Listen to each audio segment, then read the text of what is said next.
مستنگ میں کھیلوں کی سرگرمیوں اور نوجوانوں کی ذہنی نشوونما کے لیے نوروز فٹ بال اسٹیڈیم میں 8 کروڑ روپے کی خطیر رقم سے بننے والا اسپورٹس کمپلیکس 13 سال سے زیادہ عرصہ گزرنے کے باوجود مکمل نہ ہو سکا۔ اسپورٹس کمپلیکس 2009 میں اس وقت کے پیپلز پارٹی کے مرکزی رہنما و وفاقی وزیر ڈاکٹر ایت اللہ درانی کی کاوشوں سے منظور ہوئی، جس پر کام کا آغاز بھی ہوا۔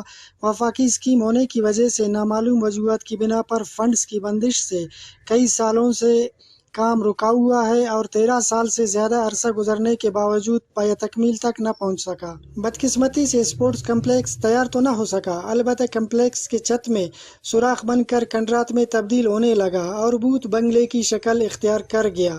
اسپورٹس کے شوقین افراد اور اہل علاقہ نے حکام سے نوٹس لینے اور اسپورٹس کمپلیکس کی ترقیاتی فنڈ جاری کام شروع کرنے اور جلد پایہ تکمیل تک پہنچانے کا مطالبہ کیا ہے، تاکہ نوجوان طبقہ و کھلاڑی اسپورٹس کمپلیکس سے استفادہ حاصل کرتے ہوئے سماجی برائیوں سے دور ہو سکے۔